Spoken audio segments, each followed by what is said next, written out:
সবাইকে আসসালামু আলাইকুম। ধন্যবাদ Dhaka forum of thought and সিভিলাইজেশনকে আজকের এই আয়োজনের জন্য। আসলে আমাদের পুরো নগরায়ন ব্যবস্থার এখন পর্যন্ত যেই অবস্থা এবং ধারণা করা যায় যে এভাবেই যদি চলতে থাকে সিচুয়েশন আরও ওয়ার্স হবে। সো এই সময়ে এটা খুবই সময় উপযোগী একটা টপিক আলোচনার জন্য।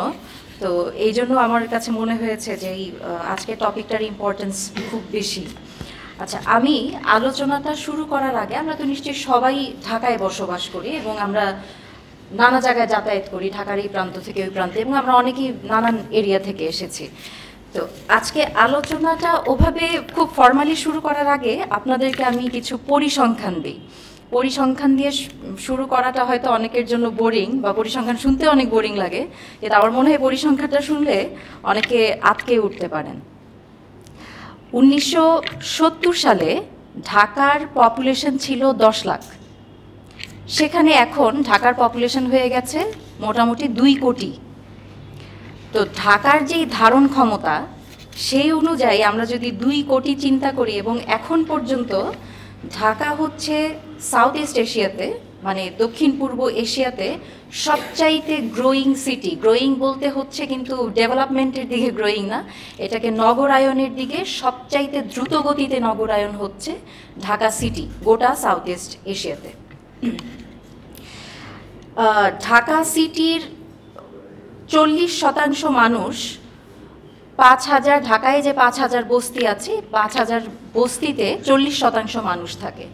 এবং এই আমরা যে বস্তি এরিয়া বা আমরা যেই স্লাম এরিয়াগুলোর কথা বলছি, সেটা কিন্তু ঢাকার 5.1% মাত্র দখল করে রেখেছে। তাহলে আমরা যদি কথাটাকে এভাবে বলি যে 5.1% জায়গায় ঢাকার 40% মানুষ বসবাস করে, এটা মানে চিন্তা করলেও একটু আটকে ওঠার মতো একটা ডেটা আর কি।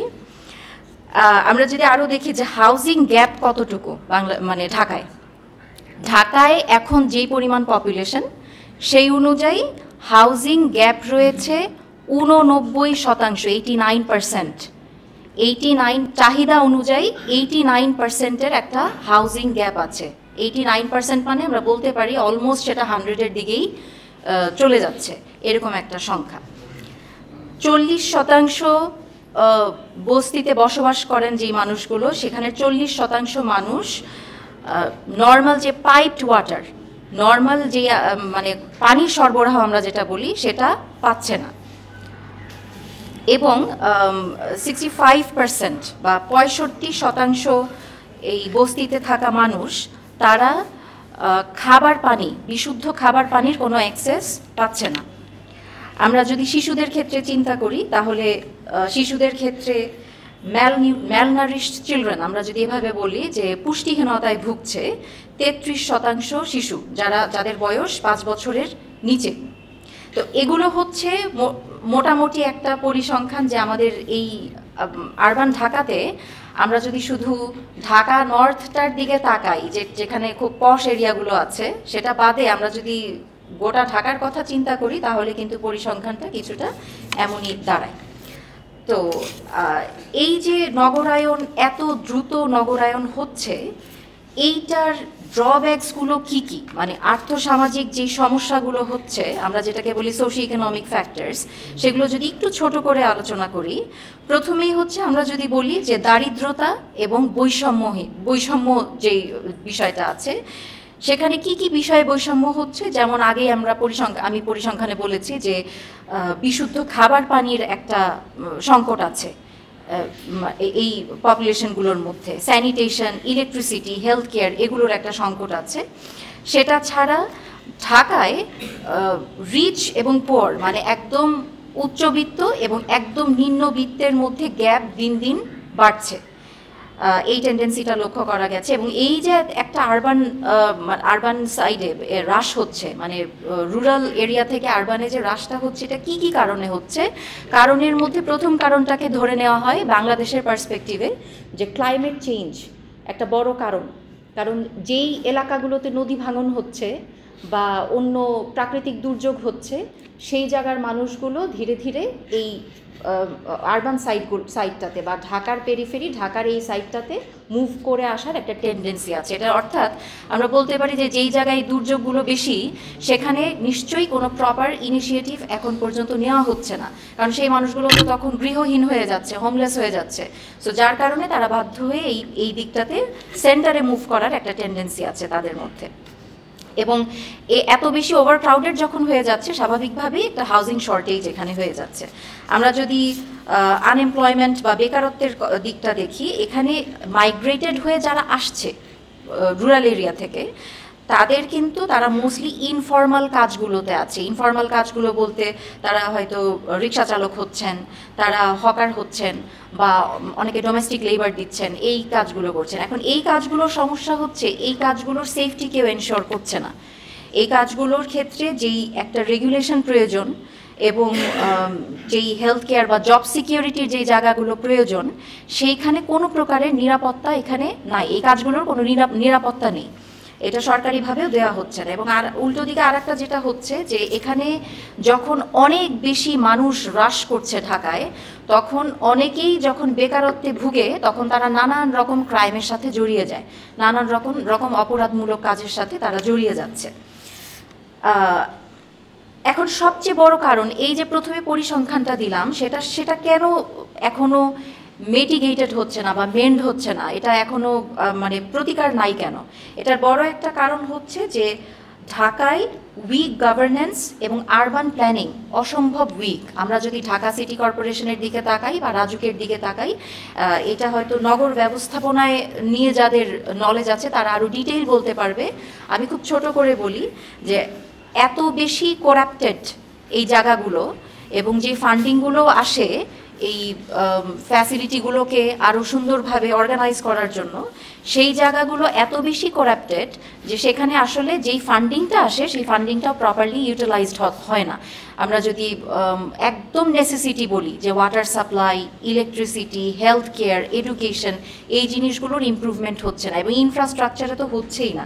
সো নগর পরিকল্পনার কথা যদি আমরা বলি, সেই ক্ষেত্রেও কিন্তু ইনফ্রাস্ট্রাকচারের দিকেও খুব যোগ দেওয়া হচ্ছে না। কারণ হচ্ছে যে আমাদের যে গভর্নমেন্ট ইনস্টিটিউশন যেগুলো, সরকারি প্রতিষ্ঠান যেগুলো, সেগুলো হচ্ছে ভালো মতো ফাংশন করে না এই দুর্নীতি এবং অন্যান্য কিছু লুপহোলসের কারণে এই জায়গাগুলো প্রপারলি ফাংশন করে না। সেই সাথে তো অবকাঠামোগত দিক থেকে বা সেবামূলক যেই সেবাগুলো পাওয়া উচিত এই মানুষগুলোর, সেখানে অনেকটা ঘাটতি রয়ে গেছে। আমরা যদি স্বাস্থ্য এবং শিক্ষা খাতে দেখি, সেখানে অবশ্যই সেই যে প্রথম পার্সেন্টেজটা বলেছিলাম যে 40% মানুষ যারা এই বস্তি এরিয়াগুলোতে থাকে, সেখানে কিন্তু তাদের প্রপার এডুকেশনটা হচ্ছে না। সেখানে যে শিশুরা আছে তারা প্রপার এডুকেশন পাচ্ছে না, এবং মেয়েদের ক্ষেত্রে এটার ড্রপ রেটটা অনেক বেশি। এবং আমি যদি হেলথ কেয়ারের কথাও বলি, এখানে শিশু মৃত্যুর হারও বেশি এবং মাতৃমৃত্যুর হারও এখানে অনেক বেশি। তো সেখানে আসলে কোনো প্রকারের ইনিশিয়েটিভ নেওয়া হচ্ছে না। আমি আগে প্রবলেমসগুলো বলি, তারপরে আমরা পলিসিগুলো নিয়ে কথা বলবো। এবং এনভায়রনমেন্টাল ডিগ্রেডেশন যদি আমরা বলি, যে ঢাকাতে যেহেতু মানুষ অনেক বেশি বেড়ে যাচ্ছে, এই জন্য যেই জায়গাগুলো একটা মাঠ হওয়ার কথা ছিল, একটা পার্ক হওয়ার কথা ছিল, বা আরও বেশি সবুজায়নের দরকার ছিল, সেই জায়গাগুলো সব অকুপাইড হয়ে যাচ্ছে। সেই জায়গাগুলোকে সব হচ্ছে হাউজিংয়ের কাজে নানাভাবে লাগানো হয়ে যাচ্ছে আর কি। তো যার কারণে হচ্ছে যে আমরা এনভায়রনমেন্টাল ডিগ্রেডেশন যদি বলি, যে ঢাকা প্রাকৃতিক দিক থেকেও হচ্ছে দিন দিন এই মানে ঢাকা তার সহ্য সীমা হারিয়ে ফেলছে। প্রাকৃতিক দিক থেকেও যে স্টেবিলিটিটা প্রয়োজন, যে সাস্টেইনেবিলিটিটা প্রয়োজন, সেটাও আপাতত ঢাকার নেই। এখন এই যে প্রবলেমস, এতগুলো সমস্যা বললাম, এই সমস্যাগুলো কিন্তু যে এসডিজি আমরা জানি যে টেকসই উন্নয়ন লক্ষ্যমাত্রা, যেটা জাতিসংঘ থেকে 17টা লক্ষ্যমাত্রা দেওয়া হয়েছে, এখানে বেশিরভাগ লক্ষ্যমাত্রার সাথে ঢাকার যেই নগরায়ন হচ্ছে সেটা সাংঘর্ষিক।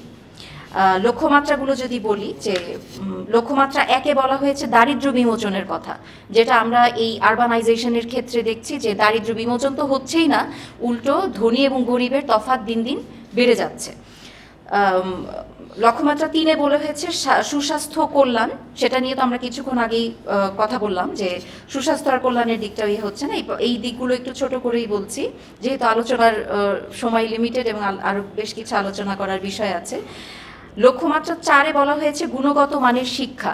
গুণগত মানের শিক্ষা অবশ্যই প্রোভাইড করা হচ্ছে না, সেটা সরকারিভাবেও হচ্ছে না। লক্ষ্যমাত্রা 6-এ বলা হয়েছিল নিরাপদ পানি ও স্যানিটেশন, সেটারও খুবই দুরবস্থা। প্রথম পরিসংখ্যানটা শুনে অন্তত আমরা বুঝতে পেরেছি। লক্ষ্যমাত্রা 8-এ বলা হয়েছে মর্যাদাপূর্ণ কাজ ও অর্থনৈতিক প্রবৃদ্ধি। মর্যাদাপূর্ণ কাজ অর্থাৎ হচ্ছে সেখানে কাজের সুরক্ষা থাকতে হবে এবং সেই কাজের অ্যাসিওরেন্স এবং প্রপার একটা পেমেন্ট ওয়েজ থাকতে হবে। সেই জায়গাগুলো হচ্ছে না, কারণ যারা হচ্ছে মাইগ্রেশন করে আসছে তারা সবাই ইনফর্মাল কাজে ঢুকে যাচ্ছে, যেটার আসলে কোনো কাগজপত্রে ওটার কোনো হচ্ছে সেফটি অ্যান্ড সিকিউরিটি এনশোর করা হয় না। লক্ষ্যমাত্রা 10-এ বলা হয়েছে বৈষম্য হ্রাস। তো এ বিষয়ে তো আগেই বলা হয়েছে যে বৈষম্য আসলে দিন দিন বাড়ছে। বৈষম্য শুধু কিন্তু সম্পদ বন্টনের ক্ষেত্রে না, একটা শহরের যেই বেসিক সুবিধাগুলো লাগে প্রয়োজন হয় মানুষের বসবাসের জন্য, সেটাও কিন্তু সঠিকভাবে সেটা অ্যালোকেটেড হচ্ছে না। দেখা যাচ্ছে যে যারা হয়তো অনেক প্রিভিলেজড তারা একটা ভালো সার্ভিস পাচ্ছে, যেটা বেসিক সার্ভিস, যেটা প্রত্যেকটা মানুষের প্রয়োজন শহরে সার্ভাইভ করার জন্য, কিন্তু যারা দরিদ্র তারা এই সার্ভিসগুলো, নেসেসিটি সার্ভিসগুলোও পাচ্ছে না। লক্ষ্যমাত্রা 13-তে বলা হয়েছে জলবায়ু পরিবর্তন মোকাবেলা। আমরা যদি ঢাকা শহরের দিকে খেয়াল করি, আপনাদের মনে আছে কিনা যে যখন অনেক বেশি সামারের সময় মানে গরমের সময় যখন তাপমাত্রা অনেক বেশি বেড়ে গিয়েছিল, একটা টার্ম তখন খুব চালু হয়েছিল, ফিলস লাইক, যে টেম্পারেচার এত কিন্তু আমরা ফিল করছি কত। আমরা সবসময় দেখতাম যে টেম্পারেচার যত তার চেয়ে বেশি হিট আমরা ফিল করছি। তো এটা কেন আমরা ঢাকা শহরে এভাবে ফিল করছি? কারণ আমি যখন মক্কাতে গিয়েছিলাম ওখানে তো টেম্পারেচার অনেক হাই, সৌদি মানেই টেম্পারেচার অনেক হাই, কিন্তু ওখানে আমি দেখছিলাম যে মানে রেগুলারের যে হাঁটা চলা সেখানে কিন্তু ঢাকার মতো হিট ফিল করছি না আমি, টেম্পারেচার কিন্তু হাই। তো কারণটা কি? কারণটা হচ্ছে নগরায়ন ব্যবস্থা। ঢাকার নগরায়ন ব্যবস্থাটা এত বেশি, ইট কনক্রিটের যে বিল্ডিংগুলো আমরা দেখি এটা এত বেশি তাপ শোষণ করে নেয়, এবং যেহেতু সবুজায়ন নাই তো যার কারণে হচ্ছে ঢাকা অনেক বেশি উত্তপ্ত হয়ে থাকে। যেই পরিমাণ টেম্পারেচার থাকে তার চেয়ে বেশি হিট আমরা ফিল করি, এবং আমরা এটাও দেখি যে গরমে অনেক মানুষ অসুস্থ হয়ে যাচ্ছে ঢাকার যেই গরম। এই জন্য এখানে জলবায়ু পরিবর্তনের যে বিষয়টা, সেটা যদিও বিষয়টা অনেক ব্যাপক, কিন্তু ঢাকার ক্ষেত্রে এই বিষয়গুলো দিন দিন ডেটোরিয়েট করছে। লক্ষ্যমাত্রা 16 যদি আমরা বলি শান্তি, ন্যায় বিচার ও শক্তিশালী প্রতিষ্ঠান। আগেই বলেছি যে পুরো নগরায়ন এত বেশি লিঙ্কড পুরো জিনিসটা, যে এখানে প্রাতিষ্ঠানিক যে ইনিশিয়েটিভগুলো দরকার ছিল, সরকারিভাবেও যেগুলো দরকার ছিল, সেগুলো অসম্ভব দুর্নীতিগ্রস্ত, এবং এখানে কাজের ভেতরে অনেক লুপহোলস আছে, যার কারণে এখানে ট্রান্সপারেন্সি কম, অ্যাকাউন্টেবিলিটি কম। পরবর্তীতে হয়তো আমরা আরেকটু ব্যাখ্যা করব এই বিষয়গুলো। এখন চলে আসি যে পুঁজিবাদ ও নগরায়ন। নগরায়নের ক্ষেত্রে পুঁজিবাদ আসলে কিভাবে কাজ করে? তো পুঁজিবাদ বলতে হচ্ছে আমরা তো আসলে ক্যাপিটালিস্টিক সোসাইটিতেই বসবাস করি এখন, মানে আমরা যদি পুরো পৃথিবীটাকে খেয়াল করি, ক্যাপিটালিস্টিক সোসাইটিতে বাধ্য হয়ে হলেও আমাদেরকে এটার ভিতরেই সার্ভাইভ করতে হয়। তো আমরা যদি পুঁজিবাদ ও নগরায়নের রিলেশনশিপটা দেখি, সম্পর্কটা কেমন, প্রথমে যদি দেখি সম্পদের অসমতা। তো সম্পদের অসমতাটা কেন হচ্ছে? যে যখন একটা সোসাইটি অনেক বেশি পুঁজিবাদগ্রস্ত হয়ে যায় তখন কখনোই সম্পদের সুষম বন্টন হয় না, এবং ঢাকার ক্ষেত্রেও তাই হয়েছে। ঢাকায় দেখবেন যে যেই বস্তিগুলোর কথা আমরা বলছি, যে 40% মানুষ অলমোস্ট 5.1% জায়গার মধ্যে আঁটোসাঁটো করে তাদেরকে থাকতে হচ্ছে নানান রকম বেসিক নেসেসিটি ছাড়া। এই এরিয়াগুলো গড়ে উঠছে পুঁজিবাদের প্রয়োজনে, আবার পুঁজিবাদের প্রয়োজনে এই এরিয়ার মানুষগুলোকেও দেখা যাচ্ছে যে ওভারনাইট উচ্ছেদ করে দেওয়া হচ্ছে, পুরোটাই কিন্তু পুঁজিবাদের কারণে। তো তাদের কিন্তু আসলে কোনো সেফটি সিকিউরিটি নাই, এবং দিন দিন যেটা হচ্ছে যে ইনকাম ইনইকুয়ালিটি, আমরা ইকোনমিক্সের ভাষায় যেটা বলি, যে সম্পদের অসম বন্টন তো হচ্ছেই, এবং ইনকাম ইনইকুয়ালিটিটাও অনেক বেশি বেড়ে যাচ্ছে, ধনী অনেক বেশি ধনী হচ্ছে, আর দরিদ্র মানুষ বা নিম্নবিত্ত মানুষ দিন দিন আরও দরিদ্র হচ্ছে। পরের যে পয়েন্টটা, শ্রমের শোষণ বা এক্সপ্লয়টেশন অফ লেবার, এটা অনেক বেশি হচ্ছে। কারণ আগেই বলেছি যে ইনফর্মাল সেক্টরে যেহেতু এখানের গ্রাম থেকে আসা মানুষরা যারা এই মানে ঢাকায় আসে কাজের খোঁজে, যেহেতু এইখানে ইনফর্মাল সেক্টরে তারা ঢুকে যাচ্ছে, এটার খাতা কলমে কোনো সেফটি অ্যান্ড সিকিউরিটি আসলে দেওয়া নেই এবং অন্য ধরনের কোনো প্রোটেকশনও নাই। ইভেন আমরা যদি দেখি গার্মেন্টস ওয়ার্কারদের বিষয়টাও যদি খেয়াল করি, কাগজপত্রে হয়তো কিছু আছে যে তাদের ওয়েজ লিমিট এত হতে হবে, তাদেরকে এমন একটা পরিবেশ দিতে হবে, কিন্তু আমরা যখন মাঝে মাঝে যেই মানে যে ঘটনাগুলো শুনি, যে অ্যাক্সিডেন্টসগুলো শুনি, বিল্ডিং কোল্যাপস হয়ে যাচ্ছে, হঠাৎ আগুন ধরে যাচ্ছে, সো এইখানে কিন্তু সেফটি অ্যান্ড সিকিউরিটি এনশোর্ড না। গার্মেন্টস কর্মীদের ক্ষেত্রেও এই জিনিসগুলো এনশোর্ড না, কারণ আমরা খুব অল্প মূল্যে লেবারদেরকে পেয়ে যাচ্ছি। বাংলাদেশের পার্সপেক্টিভে যদি বলি যে লেবার অনেক ইন্টেন্সিভ, লেবারকে আমরা খুব স্বল্প মূল্যে পেয়ে যাচ্ছি, এবং যখন আরও বেশি নগরায়নের দিকে মানে আরবানাইজড হচ্ছে, রুরাল মানুষরা যখন এদিকে চলে আসছে, তখন এদেরকে এক্সপ্লয়েট করার একটা বড় জায়গা হচ্ছে এদেরকে লো পে করা বা অল্প পেমেন্টে এদের সার্ভিসটা নেওয়া। পরিবেশের অবক্ষয়, একটা ক্যাপিটালিস্টিক সোসাইটি সে কিন্তু সোশ্যাল কস্ট নিয়ে চিন্তা করে না। হ্যাঁ, তো সোশ্যাল কস্টটা আমরা নানাভাবে ব্যাখ্যা করতে পারি অর্থনীতির ভাষায়, কিন্তু পরিবেশের কি ক্ষতি হচ্ছে এইটা পুঁজিবাদী সমাজ চিন্তা করে না। কারণ পুঁজিবাদী সমাজের মাথায় থাকে হচ্ছে আমাকে মুনাফা অর্জন করতে হবে, প্রফিট আর্ন করতে হবে, সেটা যত বেশি আর্ন করা যায়, কস্ট কমিয়ে যত বেশি আর্ন করা যায়। তো সেই ক্ষেত্রে তো আমরা দেখছি যে ঢাকার পেরিফেরি যদি অন্তত আমরা দেখি, ঢাকার পেরিফেরিতেও এত বেশি দূষণ, আমরা যদি পানির ক্ষেত্রে পানি দূষিত হচ্ছে, বাতাস দূষিত হচ্ছে, কারণ ওয়াটার বডিজের আশেপাশে যে ফ্যাক্টরিগুলো থাকার কথা না, সেই ফ্যাক্টরিগুলোও কিন্তু গড়ে উঠছে। এখন এই পারমিশনগুলো পাচ্ছে কিভাবে? তো গোড়ায় যেতে হবে যে পারমিশনটা আসলে কোত্থেকে পাচ্ছে, পারমিশনটা কেন কিভাবে দেওয়া হচ্ছে। তো আমরা এটাও দেখি যে একটা এলাকাতে আমরা দেখি যে একটা বিল্ডিংয়ে অনেক ধরনের দোকান, আবার সেখানে মানুষও থাকছে, বাসাও আছে, এবং বিল্ডিংগুলো একটার সাথে একটা লাগানো। হ্যাঁ, সেখানে অনেক মানুষ, ওভারক্রাউডেড একদম জায়গাটা। তো এই জিনিসগুলো কেন হচ্ছে? কারণ হচ্ছে সেম ওই যে পুঁজিবাদের কথা যেটা আমরা বলছি, সেই কারণে মানুষ অল্প কষ্টে বেশি লাভ করছে। কেউ জায়গা ছাড়তে চাচ্ছে না, কেউ হচ্ছে তার অ্যাক্সেসটা ছাড়তে চাচ্ছে না। সো এই ধরনের চিন্তা থেকে যদি আমরা বের হতে না পারি, তাহলে হচ্ছে পুঁজিবাদ দিন দিন আমাদেরকে গ্রাস করে ফেলবে, এবং এই নগরায়ন ব্যবস্থা যেটা হচ্ছে ঢাকায় দিন দিন, এটা আরও ওয়ার্স অফ হবে এই জায়গাটা। আমরা যদি কনজিউমারিজমের কথা বলি, যে সব কিছুর মধ্যে একটা কনজিউমারিজম লক্ষ্য করা যায়, যে এখানে সোশ্যাল ওয়েলফেয়ার বলতে আসলে আমরা খুব বেশি কিছু দেখি না।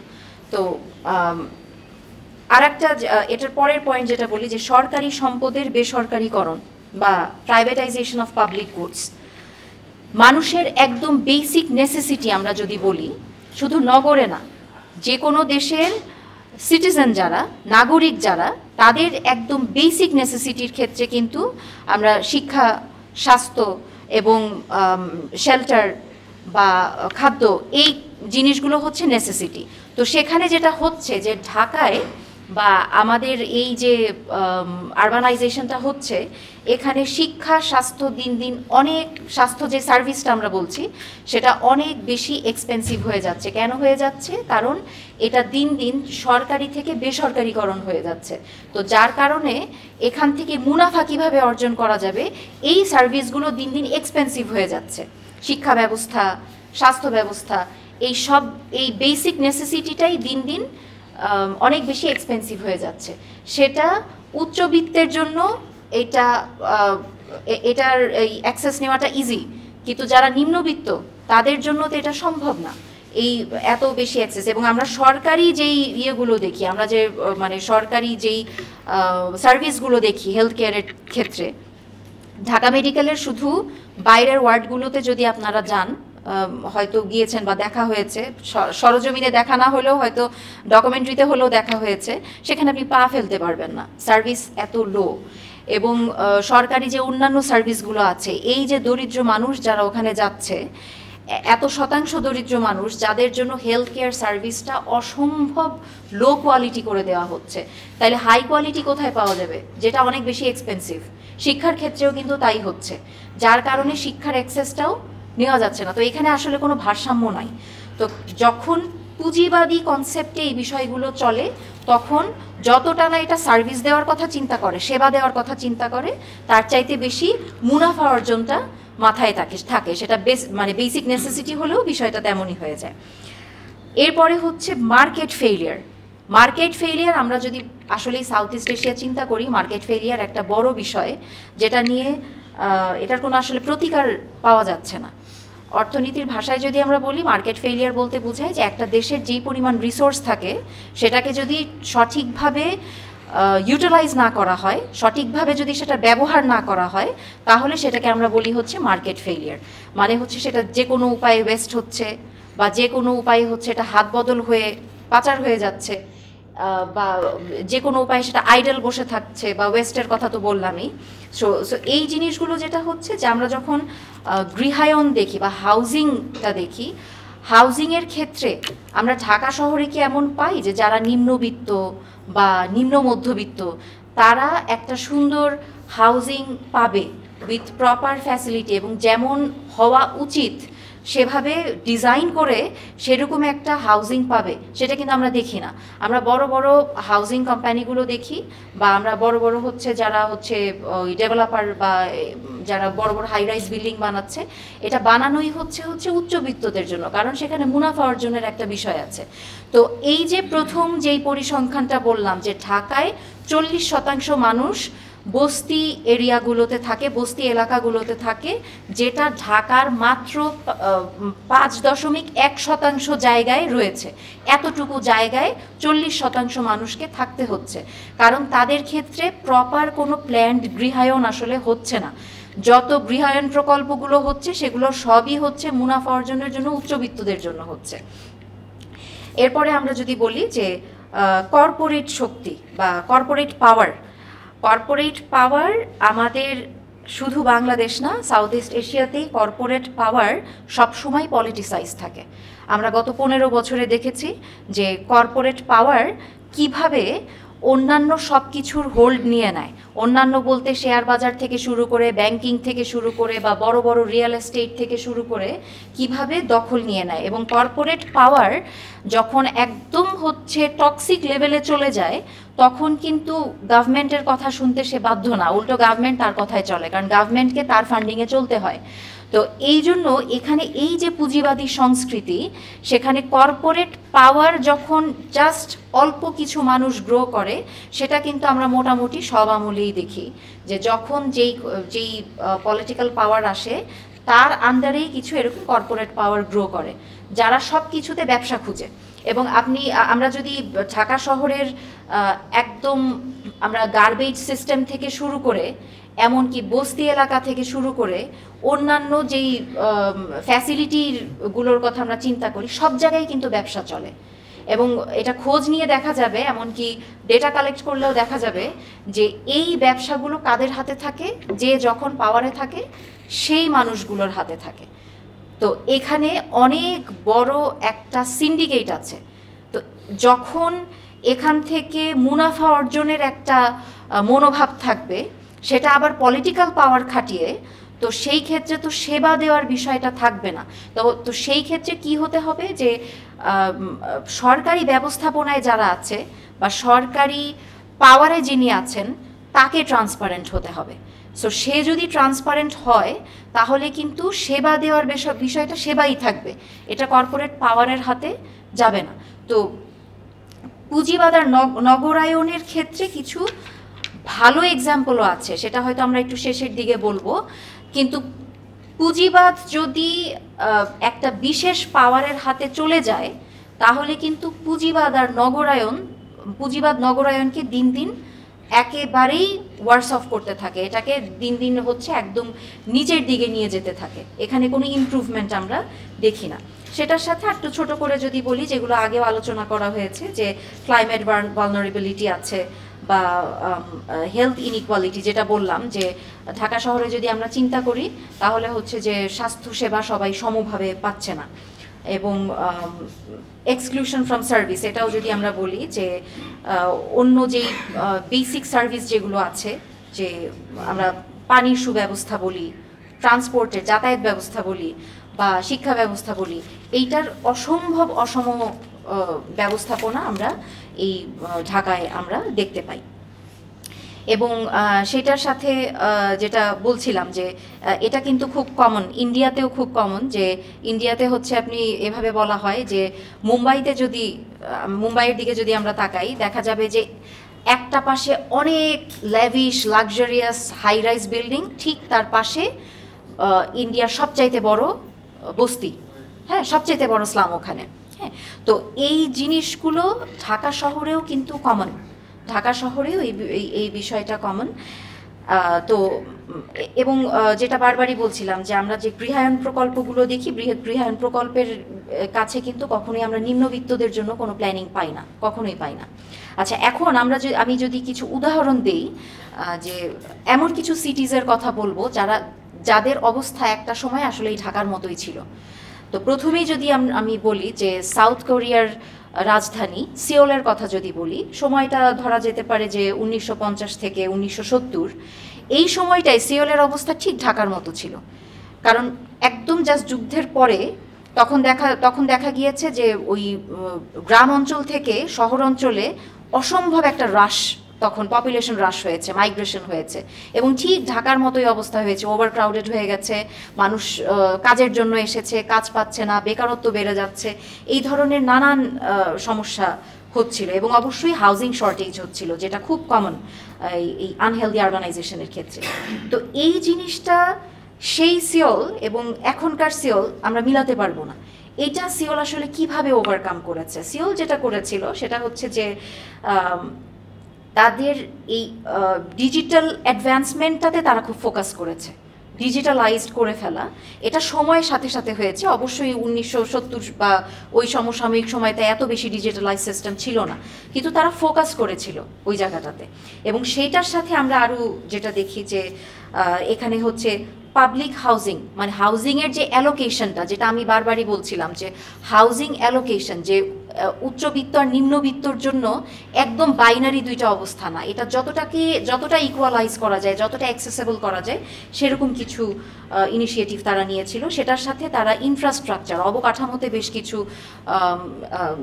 বেশ কিছু বদল এনেছিল, যে যাতায়াত ব্যবস্থা, এই জিনিসগুলো বেশ উন্নত করেছিল। তো এই জিনিসগুলোতে ফোকাস করার কারণে, এবং যেটা হচ্ছে যে আরবান প্ল্যানিংয়ের ক্ষেত্রে বা গভর্নেন্সের ক্ষেত্রে গভর্নেন্সটা অসম্ভব ভালো ছিল, যার কারণে এই জিনিসগুলো থেকে খুব সহজে এই বিষয়গুলোকে কাজে লাগিয়ে সিওল আজকে আমরা যেটা দেখি যে one of the developed city হিসাবে আমরা সিওলকে দেখি। সেই সাথে আমরা যদি একটু কলম্বিয়ার একটা এক্সাম্পল দিই, মেডিলিন শহরের, যেটা কলম্বিয়ায় আছে, কলম্বিয়ার একটা শহর।